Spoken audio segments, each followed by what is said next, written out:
Hey everyone, glad you could make it.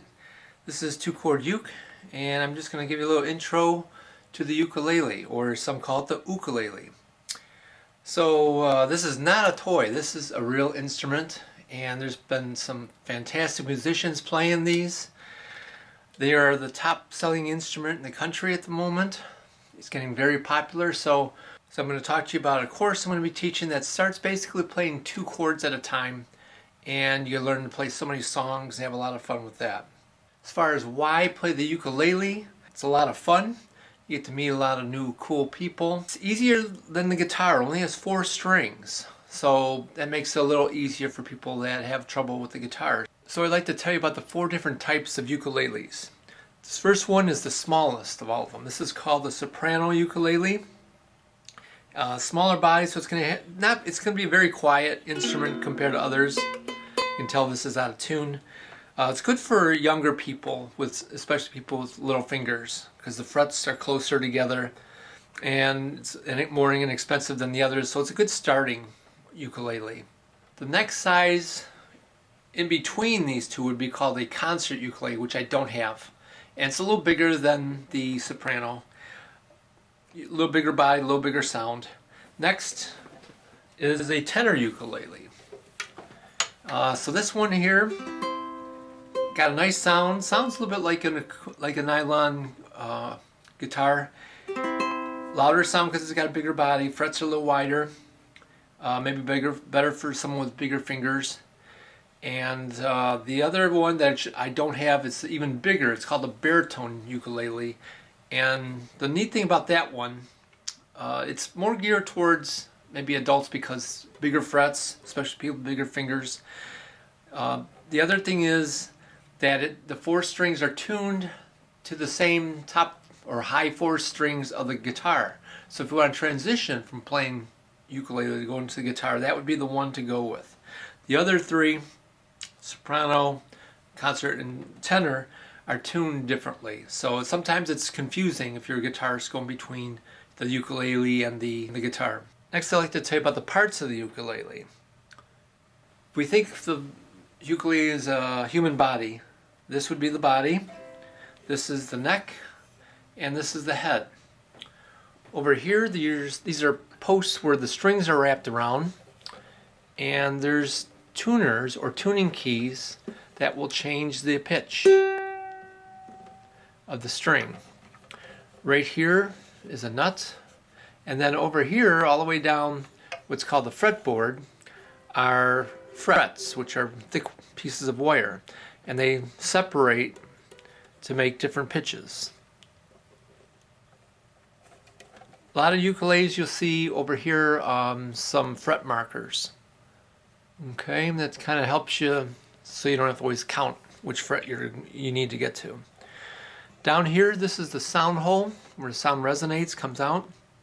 Over here, that white piece is called the saddle. Just like when you're on a horse, you sit on a saddle, your strings sit on the saddle. And the saddle is on the bridge, which is glued to your ukulele. And the strings are tied over here in the back. As far as how to hold the ukulele, a couple options available. You can try sitting with the ukulele. Biggest thing though is you're going to be holding that right arm against the body of the ukulele, and the left hand's going to support the neck. And I could play it like this, but sometimes that gets a little hard. It does need some more support. So your options are, there are a number of ukulele straps. I have one that wraps around my shoulder and around my back. And the thing is, it'll hold up the left side, but I still have to hold on to this. So this isn't bad. I'm not a big fan of it though. Another option out there that I've seen lately are people putting command strips here and here on their ukulele, and then they fit up a strap. You can look on YouTube, or you can go online and buy a strap for ukulele, and this will just go around your neck and back, and it's even better because it'll make it hands-free. Some people will wrap it through here, with one command strap, strip here. I kind of like it better here because it's not in the way of your hand at all. The other thing is you always want to try and have the neck going upward. You don't want to have it like this.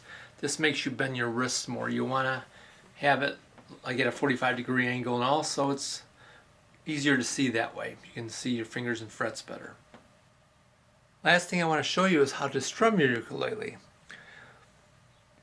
Most ukulele players will play with their index fingers, so it's kind of like they're strumming downward and they're using the back of the nail. It's kind of like you have a flicking motion. And then when you play upward, you're coming up with the flesh part of your finger.